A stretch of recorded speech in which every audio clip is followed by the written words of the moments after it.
Let's go. You're listening to Making Data Simple, where we make the world of data effortless, relevant, and yes, even fun. Hey folks, welcome to Making Data Simple. Jumping right in. I appreciate you being here. I have one of my favorite guests. Every guest is favorite, but this one's a little bit special. Lynne Snead, who is the founder and owner of Talent Evolution Systems. When was the last time you were on, Lynne? Was it 3 months, 2 months ago? Maybe October-ish. I'm thinking, a few months ago. It's been a treat to do this more than once. This is like the third time. You know, if you do 5 times, Kate provides a jacket. You get, like Saturday Night Live, you get a jacket. I'm on that. I'd love a jacket. All right, there you go. Right. Let me finish my intro. We got to get this right. Lynne is a behavioral consultant, author, trainer, speaker. She does it all.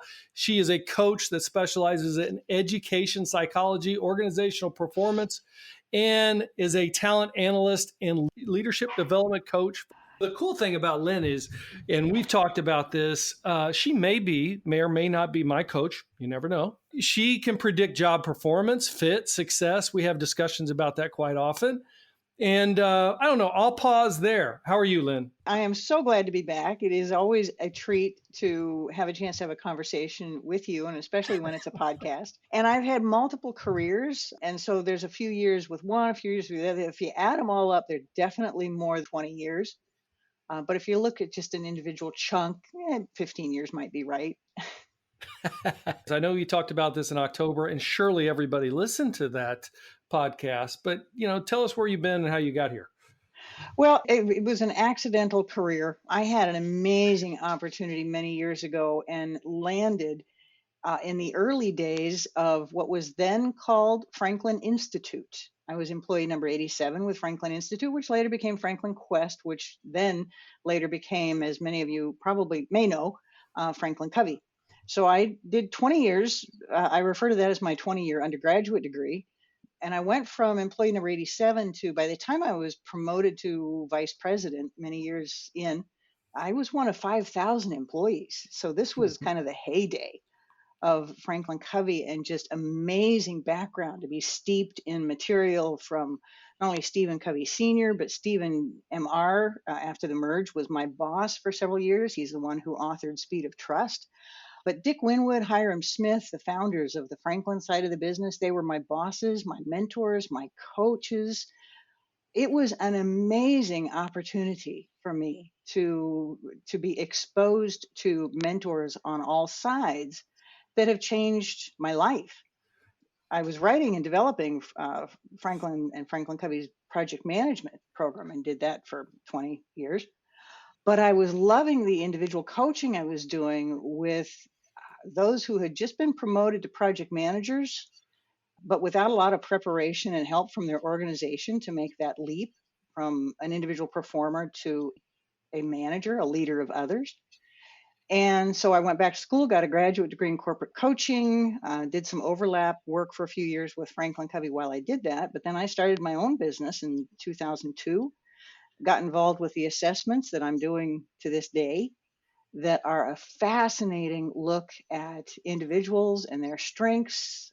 Many times strengths people don't even realize they have. Liabilities, how do we counter the liabilities? How do we get the right people in the right jobs? How do we help people progress to the next level of their full potential? And that's the consulting and coaching work I've been doing for the last 20 years. Now, there's some overlap there. I'm not quite that old, but I've been at this a while. Well, that means you know what you're doing. That's called wisdom. Wisdom is when you know that you don't know it all and you still have a lot to learn. See, folks, that's the kind of wisdom she gives me on a regular basis. I could have a full set of tweets just by a 60-minute conversation with Lynne. Hey, I got a pet peeve, and you got to answer this for me. I need your definition, I've never asked you this before, of coach. And here's why. If you go out on LinkedIn today, everybody says they're a coach. You can get coach this, live coach. Yep. It's like, I think they're overusing, let's just put it lightly or kindly, they're overusing the term true coach. That is a profession that you study for, you train for, etc. Could you talk to what your definition is of a coach? Well, you bring up a really good point, Al, because, let's face it, many years ago when we heard the word coach, we always thought of an athletic coach of some kind. We had a very narrow view of it. Professional coaching really has not been around that long, and there's many different kinds of professional coaching, and then you get mixed up between the difference between professional coaching or career coaching and life coaching. So the important thing is that it comes different definitions depending upon what kind of a coach a person is. And coach is a very broad category. I think what's important is that within that category, people define what kind of work they do, what kind of coaching they do, and maybe more importantly, what they don't do. I have a graduate degree in corporate coaching. That means I'm not a life coach. It certainly means I'm not an athletic coach. I'm not a therapist. While certainly most of the focus of the work that I do is professional, you cannot separate the professional from the personal. We have one life. But it seems to me there may be some coaches out there, or a lot of coaches out there that don't have, a pedigree. They just, all of a sudden they put that in their title and off they go, which is... You can actually get a weekend certificate in life coaching. Okay. So if you're going to work with a coach, find out what kind of a coach, what kind of training they've had, what kind of experience they've had. That's very important for anybody considering getting a coach. But coaching is something I recommend for those who take their professions and their careers seriously. Well, to your point, if just like it is profound to me that everybody considers like an athletic coach, that's just par for the course. But when you're in profession, many people, I don't need a coach. I got to figure it out or whatever. We're dealing with a lot of issues in the professional space today, pandemics and all. I mean, coaches is certainly something that I think everybody should invest in. Look, I've got two of them, and the best one's sitting right here. Thank you for that endorsement, because you're absolutely right. People take athletic coaching seriously, but I think the corporate coaching is new enough that there's so many people thinking, well, I can figure this out. I got this, and there is so much that the average person in business, and certainly the leader, just doesn't know they don't know yet. Look, I wanted to get you on earlier in the year. I apologize, because I think it's always good to start with a coach beginning of the year to kind of set the year. Some people don't do this, but I like to reset. I even have a theme for the year and kind of reset. Where am I going? What does the end of the year look like? So anyway, I'm remiss. We're in February now, but I want to go back to your beginning of the year rituals. Do you have any? Do you advise folks to have some? Goodness, yes, absolutely. And I'm going to backtrack on you just a bit and tell you how long I've had them and when I learned them, because this was something that was a new thought to me. And I was kind of in the early years of my career when the owner and president of the engineering firm that I worked for in Provo, Utah at the time, brought Franklin's time management training on board for the executives. And I was one of 8 executives. And I went into the seminar that day thinking, what is this? I'm busy. I need to be back at my desk doing real work. And I came out of a seminar at the end of that day, not having any idea how my life was about to change. But I listened to Hiram Smith that day take us through the seminar, talk about clarifying our values, what they were, what they meant to us, a mission statement, which these days for an individual, I prefer to call a purpose statement. A mission statement, I think, is appropriate for business more so than an individual, and clarifying goals, and then handing us a day planner and teaching us how to use it and how to set goals and make a ritual out of it. That was in the 80s, Al. And that ritual and that process has been sacred to me ever since. So at the end of the year, I wrap up my year. I look back at how did I do with the goals and the intentions. I like your word intentions very much that I set last year. What do I want to set for this year? What do I need to improve? Where can I celebrate? I love celebrating. And that experience was fascinating for me, Al, because when I wrote down, by virtue of being coached by Hiram, how to write down what my guiding values were, I remember thinking to myself as I was doing this, I've never given this any thought before. But I started writing, and 9 things kind of poured out of my fingertips, out of my pen, without me giving much thought about it. And I have to admit, I looked at that list, and it was a very humbling moment, because I remember thinking, well, I just automatically wrote these things down as things that mattered most to me. But these don't bear a lot of resemblance to my life right now. I was a newly singled mom. I had to bail out of college early to get a real job instead of being full-time wife. And it was very humbling, but I set about focusing on those values, setting goals to attain those values.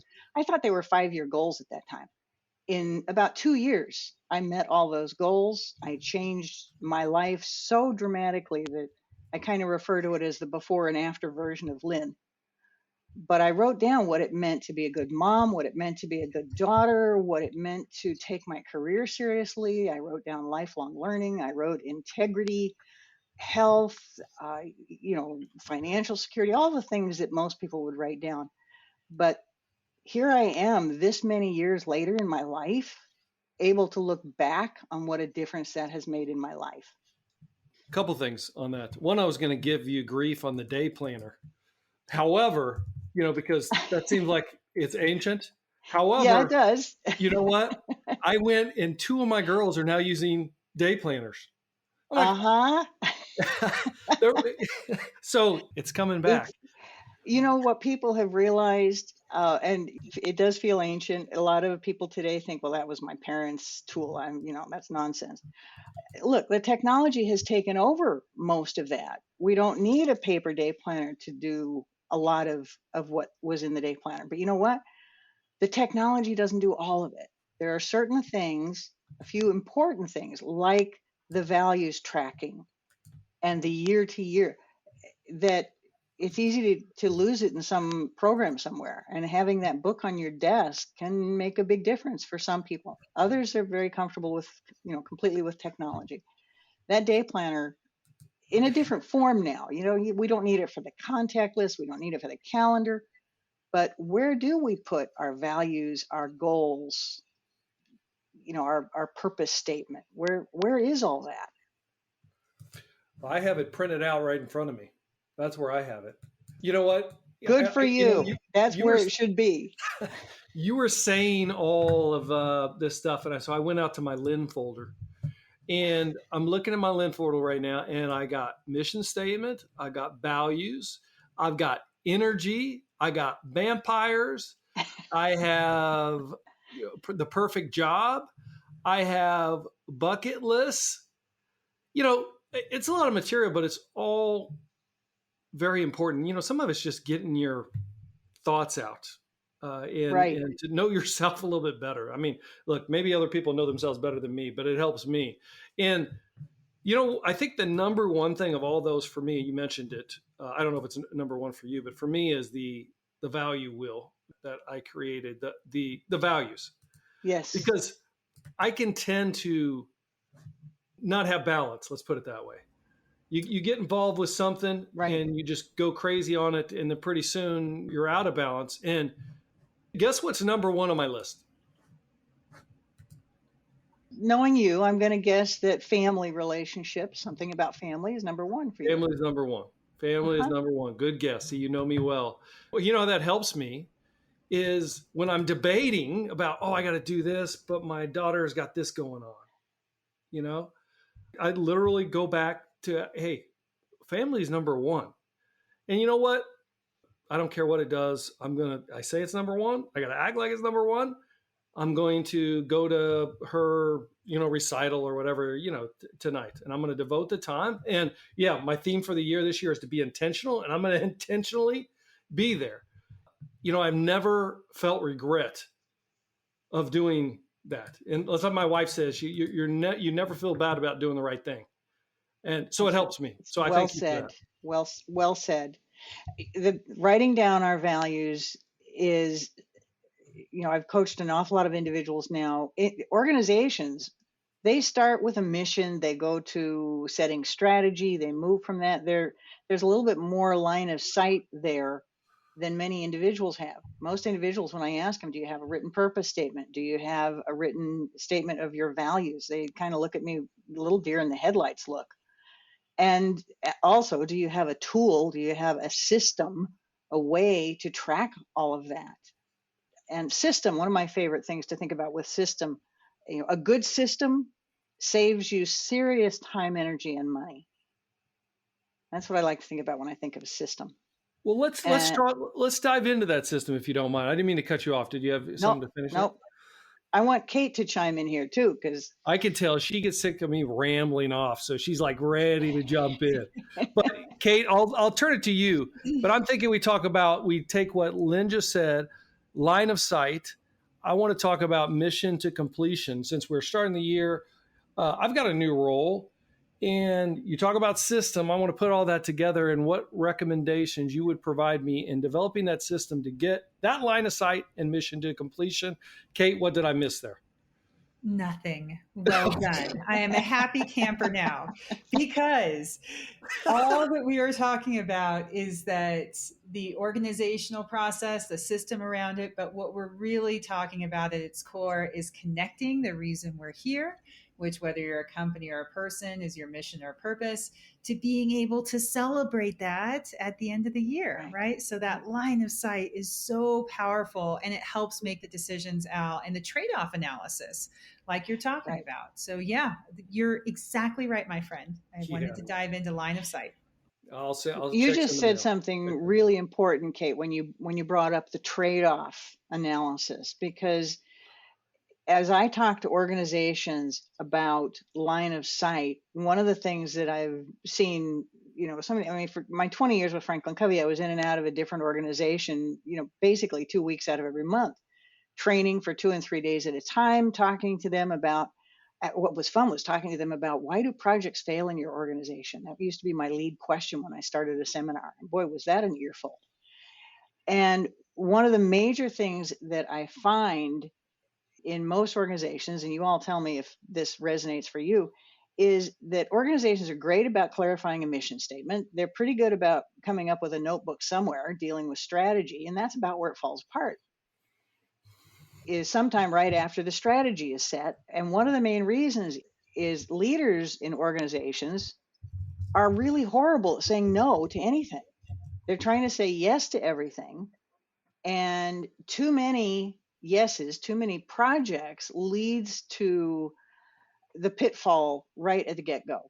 Projects are resource intensive, resources are limited, and when you get multiple sponsors saying yes to multiple projects that require the same resources, and those that are leading an organization may not realize that a particular person or particular resource is allocated on multiple projects. And that's largely where it falls apart. Another place where it falls apart is that I'm a believer in people first.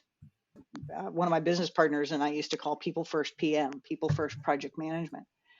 If the people aren't involved in the planning process, they don't buy into it. If they don't buy into it, your project is not going to succeed. So how do we say no to some things and yes to the right things?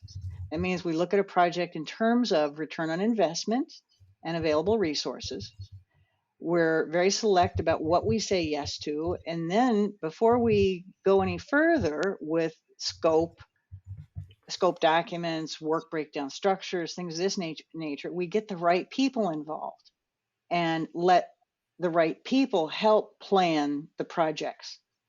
They're the experts, they're the subject matter experts. They participate. One of my favorite expressions is, where there is participation, there is buy-in, and buy-in is everything. In a project, buy-in is everything. That's tweetable. So Al, that's your tweet. See, I'm just collecting tweets right Day 1 out of day 60. But I think just to summarize for our listeners, when we're talking about line of sight, we're going, the specific kind of chunks or milestones are, we go from mission to values, then to goals, then to projects, down to processes, down to execution, marking it off as done with completion, and then we celebrate. So there's very distinct phases that encompass the whole line of sight thinking. And what I thought I heard you say was that where companies really fall down, or where there's a lot of opportunity for miscommunication or friction, is really from that project's towards completion and celebration, because there's a lot of analytics that has to go in there and a lot of choices that have to be made. So sometimes that's where it can get a little tricky for companies and for people, right? You just did a great summary of that whole process. And when you think of strategy, and when you look at a year, and by the way, we don't want to wait till the end of the year to celebrate. We chunk these things down into a quarter and a month and a week, and we should be celebrating regularly. When we can look at a project plan and know that we've met a certain milestone this week, the project might not be done for several months, but we have cause to celebrate. For every week we can look at it, and everybody in the project knew their part, and they knew it ahead of time, and we knew the timeline, and we met the commitment. We've met the milestones. I love milestones because they're measurable in terms of yes or no. Did we finish or did we not? And we ought to be celebrating all along, and if not, we ought to be scrambling to get back on track. But good scope documents, those are rare in organizations. Leaders who know how to produce a good scope document with key stakeholder buy-in, participation and buy-in, that's rare. Good work breakdown structures, which is who will do what by when, that is rare. And that, for all the work that I did going into organizations to help many times when a project was in trouble, first thing I would ask is, would you please share your scope document with me? And I usually got the deer in the headlights look. Second thing I would ask for is, would you please share your work breakdown structure with me, preferably in the form of a Gantt chart. And often then I would also see the deer in the headlights look. And that's what was fun, was spending 2 and 3 days with groups where at the end they had all that and they could see the plan for exactly how to proceed with their project. And that's line of sight, takes you all the way from that purpose or mission through the values, tell you how you operate as you go. Values are something for an individual or an organization. It just says, while we're doing whatever we're doing, here's how we agree to behave. Here's what's really important to us. The goals tell us what to do. And sometimes the goal is a project and sometimes it's a process. Talk about some of the tools, though. I mean, I think at high level, people get it, but then putting it into action, that's where they begin to falter. And as you're talking to tools that enable this process towards success, you got to also tell me why you love Gantt so much. That's I love that question, Al. Thank you. I'll tell you, because, I've actually mentioned Gantt charts in organizations that said, oh, we're not allowed to talk Gantt charts in here. And, okay, for years, that was the accepted methodology. And over the last few years, methodologies have changed. Who doesn't want to be agile? I mean, who doesn't want to do all that? But when we lose sight of a basic work breakdown structure, we've set a barrier in our path that's likely to get us in trouble. The reason I love a Gantt chart, first of all, when you start working with Gantt charts, it'll teach you more about project management than anything I can think of. It's the best planning tool, first of all, for a project. It then becomes the best communication tool to show everybody. And this, again, should have everybody's participation. But here's the project plan. Here's who's doing what, when, how long it takes, the dependency between tasks and people. So it becomes the best communication tool. And then it becomes the best accountability tool. You can look at the Gantt chart and say, how you doing? Are you on track? Is it going to end up on time? And it completely puts an end to, oh, I didn't know I was doing that. I thought you were doing that. And it puts an end to, oh, I didn't realize my piece had to be done by then, or it was going to delay the next part of the project. Puts an end to all that. It's all in the Gantt chart. Why do you think it's too much work? Because you got to invest. It's work. It's work. Gantt charts, especially with the software that is used today, it's not the easiest thing in the world to do. And one of the reasons is people don't have a process to follow to help them do it. It's not a software that's kind. People who sit down and think they're going to figure out how to do this on their own, it can be daunting and frustrating. If you have a process to follow and you break a project down, it's really pretty simple. If you break a project down into I used to like to call major pieces and minor pieces and then tasks. My business partner used to call them hunks, chunks, and bites. The idea is, how do you eat the elephant? You break this thing down first. A lot of people sit down at a Gantt chart and start blasting away a list of tasks. That's very problematic. If you mind mapping is a phenomenal tool. Learn about mind mapping. If you start mind mapping a project with the right people, it's a matter of, okay, what are the biggest chunks of this project first? They're like mini projects. So you break this thing down into mini projects, and then you define the subcomponents of mini projects, and then you get to the tasks and you sequence them all. And you do all that on the mind map. And then you can click Gantt view on some of the good mind mapping programs, or you go from your whiteboard into a Gantt chart. Then it's already sequenced when you put it in the list. So you drop your tasks in that sequence order, already chunked out, and then you figure out the duration on each piece with your subject matter experts input, and then with input from your subject matter experts, you clarify the dependencies. What are the tasks that can be done in a parallel form? What tasks really are dependent upon other tasks? There's different kinds of dependencies. That takes a little bit of study, but you can learn things on YouTube these days that are amazing. And classes. Learn how to use a Gantt chart. And what you'll find is when you present it to your team, they first kind of look at it like, oh my gosh, what is this? And 10 minutes later, they're going, oh, I get it. I see it. I see my part. I see where my part fits the big picture. Thank you. So you just kind of have to help people through that initial awkward stage. My process kind of aligns with what you said. It's not perfect. By the way, I got help with Gantt. If I didn't have help, I'd probably struggle. But, well, the one thing that I didn't know that really helped me is the mind map to Gantt. I've always done mind maps, but some of the mind map software now has a conversion to Gantt. Yes. That's a little bit of a cheat in how to get there more quickly. And I think it's kind of brilliant. It's a brilliant cheat. Yeah. My process has been... It's not a cheat. It's a hack. My daughter would take exception to that. It's a hack. It's not a cheat. I think that's a good point. Okay. It's a hack. No, I think that's a good point. It feels like it's cheating because anytime we shortcuts and make suddenly something that was so difficult becomes so easy, you kind of feel like you're cheating. But you're right. I like the word cheat. Makes you feel like you're a little naughty, but you're still getting the outcome. Okay. I like it. I think that's where I was coming from. We're cheating then. Let's go.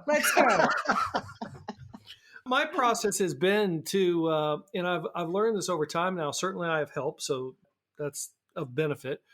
But to draw like a press release of where you want to be by the end of the year. And, this is both personally, but I'm in this context, I'm talking business-wise. You put a press release out there, and even to the point of like you're writing it, like it's today. You put a quote or you do whatever, you had a full press release. Then you say, all right, that's where I want to be. Then you create, and I do this every year. I've always done this every year. I haven't done the press release as much as this, and now I do this. But I bring it back and I do kind of a manifesto, like a strategy where I want to be, first steps, etc. Then you put it into that mind map, and once you get that organized, then you can get to Gantt and you got a project plan. Now, look, like I said, I have help. I'm not great at all that stuff, but I do think it's a hell of a process to be able to take where you want to end up, start with the outcome in mind, have that manifesto so people have context with your vision, and then ultimately get that into a project plan where people know their responsibilities and what they have to deliver by when. And you revisit that on a quarterly basis. And that is such a critical piece, is making it clear for everybody so everyone knows their parts. They know what they're held accountable for. That's one of the key factors in engagement, is when you ask an employee, do you know what's expected of you? And whether or not they can answer yes or no is a key factor in engagement. The review meetings, I used to call them regularly scheduled review meetings, and a quarterly meeting is important, but for projects, many times, depending upon the length of time and the complexity of a project, these are weekly meetings. These are every other week. These are, quarterly is great for your strategic planning. I got a lot of insight out of the book. Was it Scaling Up? It's one I mentioned. Yeah, Scaling Up. Vern Harnish talks about separating your strategy meetings from other meetings so that the strategy is looking forward, way forward to your long-term goals. And then as a leader in an organization, you might be thinking, what do we want for our organization 20 years out? But the projects we're working on are this year. So for this year, we're thinking quarterly, we're thinking weekly, but having that long-term line of sight to that 20-year mission orientation is an important part of the line of sight. But we've got to back it up to where every individual in the organization knows and can answer the questions, what do I need to do today? And why? And why does it make a difference to the organization? I don't care if your responsibility is emptying the trash at night. It's important to know that your part matters and where it fits in the big picture. Agree. Look, I think the best leaders that I've seen do two things great. This is maybe obvious, but most people don't do it. One, they read a lot. They read a lot. Like, and look, I've had a lot of people say, "Oh, I just use Cliff Notes or this." Come on. So they read a lot, and secondly, they make time to think. Yes. I know that sounds like profoundly simple, but they honestly don't do it. It's amazing to me, the conversations I've had in classes, especially when I say, what are the best books that you've read that are, within the last couple of years, and I don't see hands go up. And one of the things I learned early in my career, because as I mentioned before, I kind of had to get out of college early before I had a chance to go back later. And one of the things I realized is that I was competing rather easily, actually, with people that had master's degrees in business, and I didn't. But I never stopped reading, and they stopped reading the day they got out of college. And another thing I love about Scaling Up is he talks about reading for success, and he's got some great examples of people who have made reading for success a really famous habit and concept. Another great book, by the way, is Atomic Habits. These things are habits, and learning from the masters. If we think we're going to learn things by figuring it out on our own and learning things the hard way, if we want to be successful in professional careers, that's not a good way to go about it. If we want to be successful in career professions, we got to learn from the masters. And I have gotten into the habit lately. This has been helpful for me. It might be helpful for others. Finding time to read is challenging. I always have one book on audio that I can listen to. I can jump in the car. You plug in your iPhone, your whatever phone to your car these days. You hit play on your audio book, and boom, you're listening. But I also have an ebook format on my phone. So if I'm sitting in a waiting room somewhere and listening isn't quite convenient, I've got something on my phone that I can start reading right away. So I've got two books going at all time, one on audio, one on ebook, and wherever I am that I've got a minute, I'm listening or reading. And I tell people when I'm interviewing potential coaching clients, if you don't like to read, I am probably not your coach. Because one of the first things I'm going to be talking about is a lengthy book list and things that will help you change your life. It's worth the read. Look, I'm with you. I don't think there's any excuse not to read these days. And I do a lot of reading audiobook. Look, to me, that counts. Mm-hmm. Of course sometimes it does. I do it 2 or 3 times. And that way, Yeah. The cool thing is you kind of give yourself excuse to work out or something because, hey, you can still read. There's different things. There's many times I'm jogging on the trail and then all of a sudden something hit me because I'm listening. And I'm probably the guy that everybody's looking at because I stop, I'm thinking, and I'm usually jotting something down like a note because I want to have it for later. That happens all the time. But I don't know that you ever read enough. But the one thing I've noticed, if I'm reading a lot and consuming a lot, the way I know it, and I feel pretty good about it, is I start seeing other leaders in other parts of the business doing a pitch or whatever, and they say something that I've read about. You know what I mean? I'll be sitting there and I'll be like, oh, I read that too. Yeah. They're taking it almost like it's theirs and say, here's what we're going to do. Here's how we're going to do it. Here's the steps. And I'm like, yeah, I read that. It happens to me all the time. Yeah. That's how I think you're reading enough, or at least you, like I said, you never read enough. But then you can feel, to your point, it's like it isn't magic. Most of these people aren't smarter than anybody else, but they're learning. They've studied more. It's a cheat. Yeah, because they study from other people and they can take, hey, yeah, that's a great idea. You've already done this. I'm going to leverage what you've done for 20 years, read it in a book, and then I'm going to execute it in the next 2 weeks. And that's exactly it, Alan. That's, I think, the point a lot of people miss about a book is whoever wrote that book, they spent years mastering the material and probably a few years writing about it. And we can literally devour it in a few hours.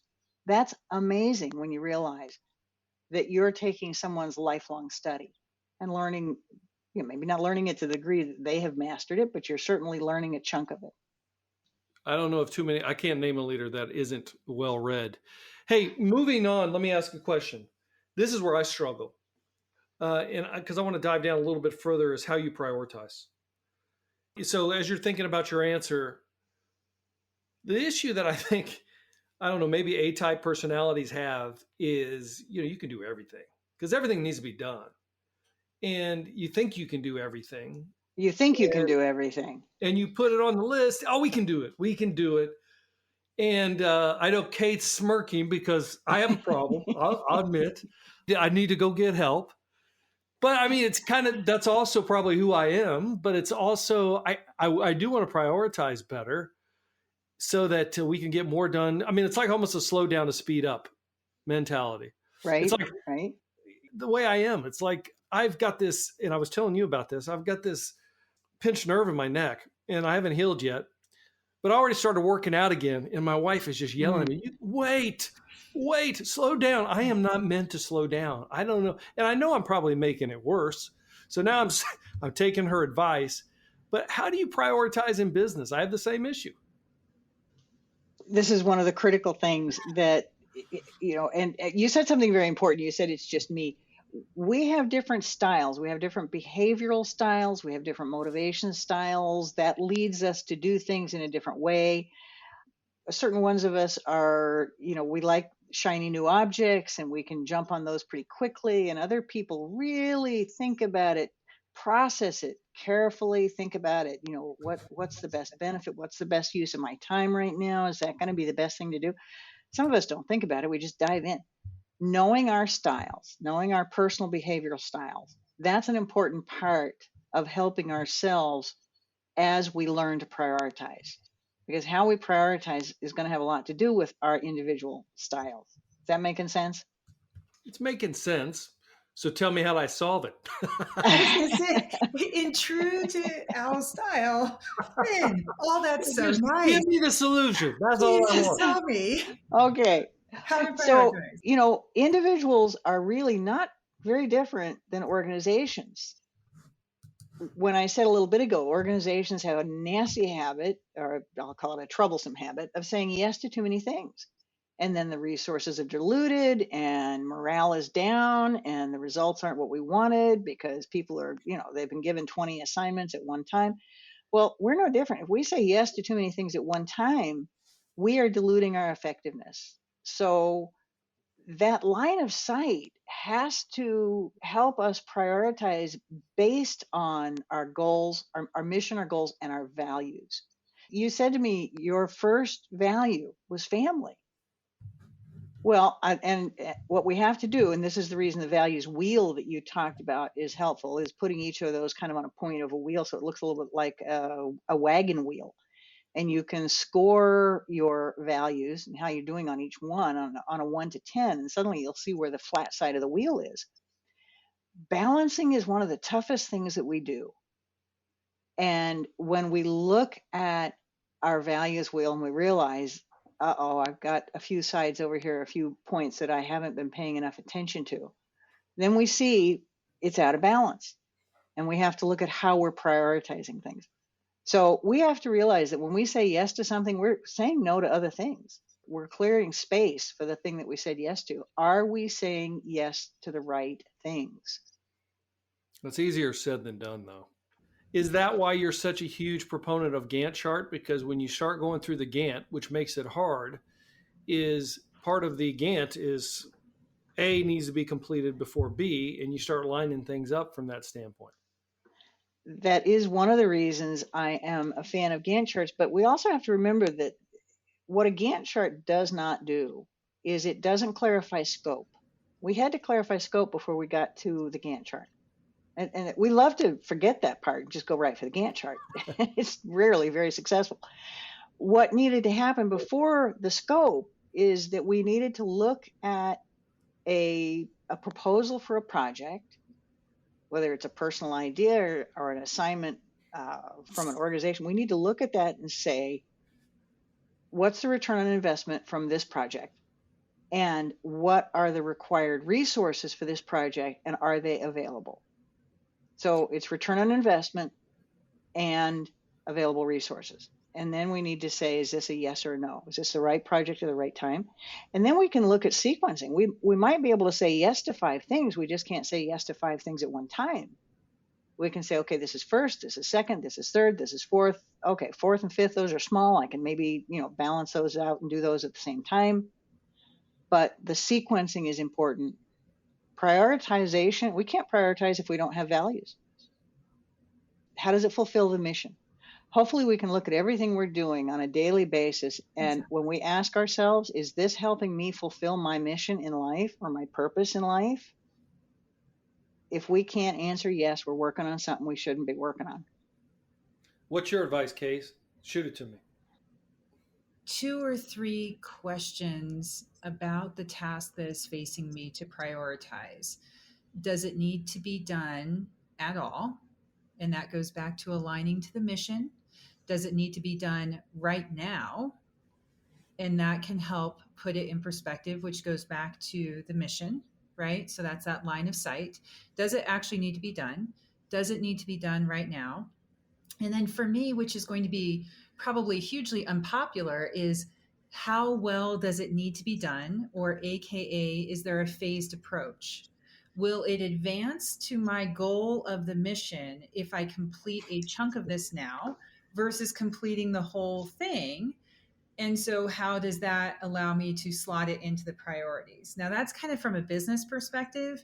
You know me, I've said this ad nauseum. From a personal perspective, it's family, health, wealth. So when I have to make a trade-off, if I don't have enough hours in the day, if it's not going into the family bucket, then it's or the health bucket, those top 2. If it's in the third bucket, which is where work falls, that's probably going to be most of the time I'm going to prioritize over family and health first. But again, that's a mission values kind of conversation. Mm-hmm. So I think for me, I go through a process of asking myself a question. Do I have to do it? Is it germane and relevant? Does it have to be done right now?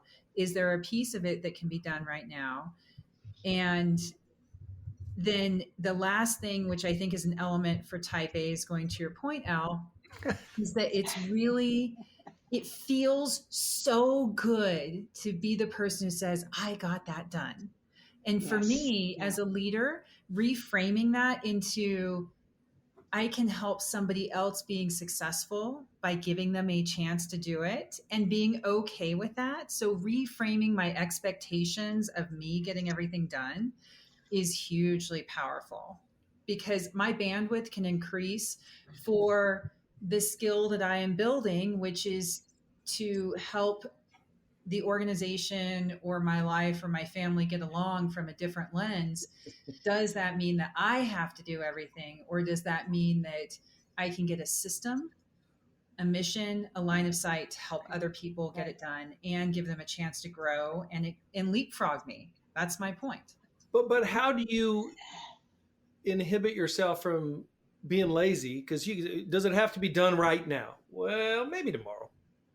Maybe the next day. When have you ever? Hang on a second. When would you say that was me?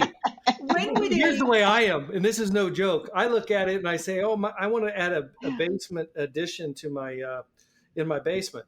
So I'll have 2 hours free. I'll go to Home Depot, go get the wood, throw it in the basement, and go, Now it has to be done right now because I got wood everywhere. That's a style thing. That's why The a style type A thing. style is probably never going to have a problem with putting things off.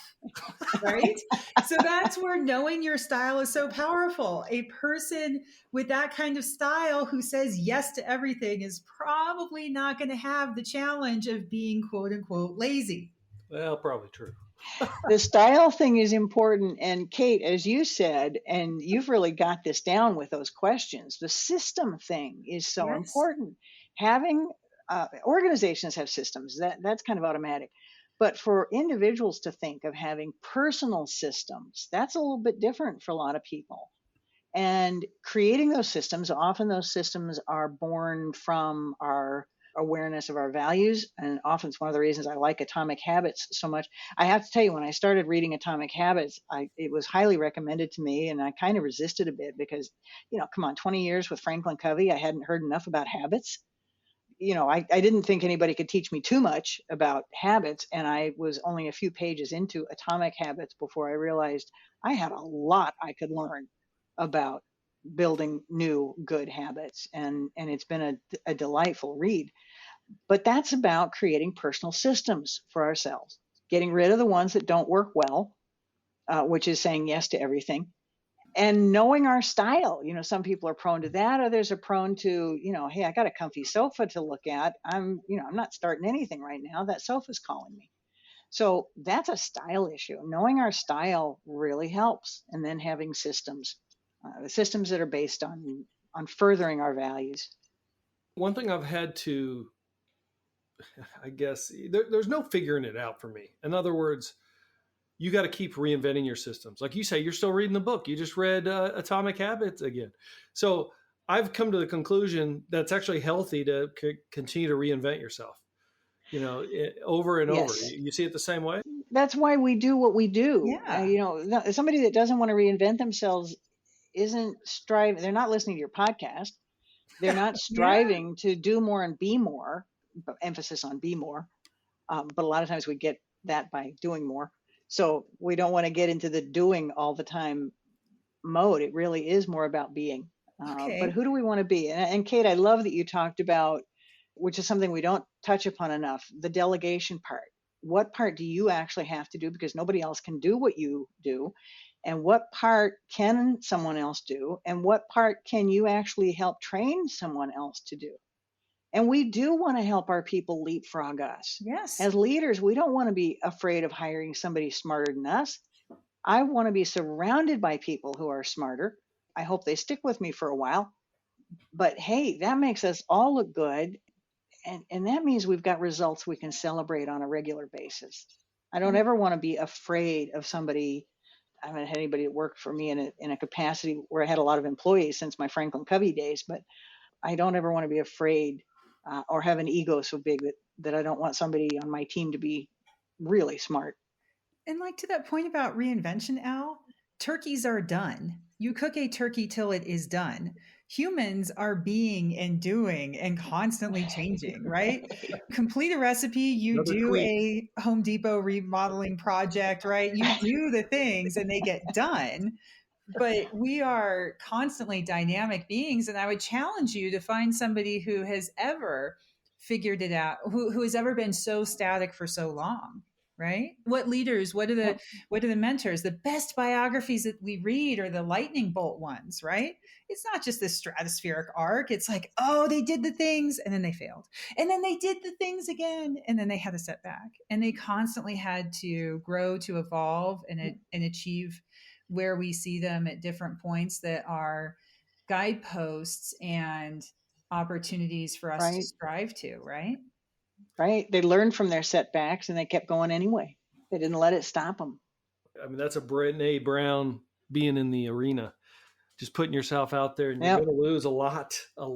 That's the Michael Jordan quote. I missed so many X number of game tying or game winning baskets, et cetera, et cetera. Yeah. Anyway, I'm with you. Like your core is your core. And that is the amazingness that is our human. But you can constantly reinvent new skills and systems and ways of being and opportunities for growth to get you to your I think a They lot want of people don't goals. like to reinvent. I mean, I think are naturally resistant to change, and the folks that do separate themselves, or what I call, they just show up. They continue to reinvent themselves, and are not Absolutely. afraid of afraid. Again, though, the resistance is a style issue. There's one of the primary styles, one of the four. There's four primary styles. We are all combinations of the four. It's not a yes or no thing, and we're not just one of the four. We're a combination of all four. But one of the styles has just a natural inherent resistance to change. It's a little bit harder for them. And then a couple of the styles are all about change, all about entrepreneurial spirit and new things and latest, greatest ideas. So again, knowing our style, and each style plays an important part. The important thing when you start studying the styles, we realize there's no such thing as good styles and bad styles. All styles are good in their right place, and we need a combination of the styles working together. And that's something that, from the selection side of my business, we help companies to get the right people in the right jobs more often. Pardon the expression, but so that it's not just a crapshoot. But we want to match the right people to the right position that they're in, because people who are cautious about change, they are important in certain roles. Other people who are very courageous and brave about change, that's important in other roles. We need it all. Here's one question I want to ask you before you break. We could go on forever. I appreciate your time. And that is, you talked My about pleasure. the styles. What's the cheat? Kate loves it, so I'm going to keep using it. What's the cheat to align different styles and strengths? Because you're absolutely right. Everybody's different. They fit together. We often put people in the wrong places just because, maybe they do show up and say, well, they did this, they can do that too. And it's sometimes a terrible fit. How do you find the right styles to match the strengths or the opportunity that the business is providing for you? That's a critical discussion. It's a big discussion. It doesn't have a quick answer.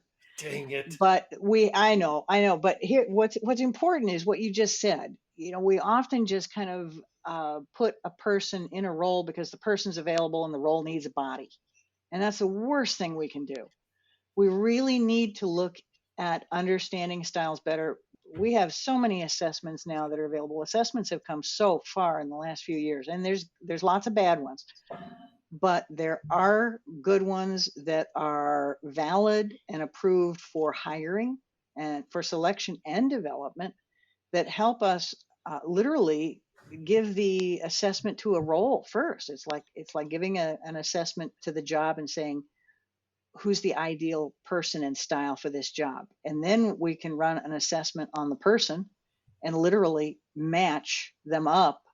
And you know what is fascinating is when you get the right person, the right job, honestly, you show them the line of sight and let them go and get out of their way, help them when they need some help. But they're doing what they love doing. And when we love what we're doing, we're good at it. And when we're doing something we're not quite meant to do, we struggle.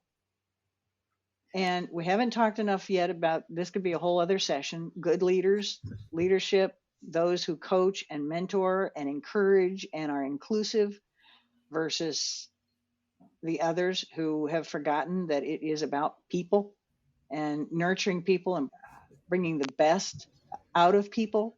We've got so many leaders that think carrying a big stick is the way to be boss. And I'm sorry, I just hope we've grown out of that by now. But mentoring and nurturing and encouraging people.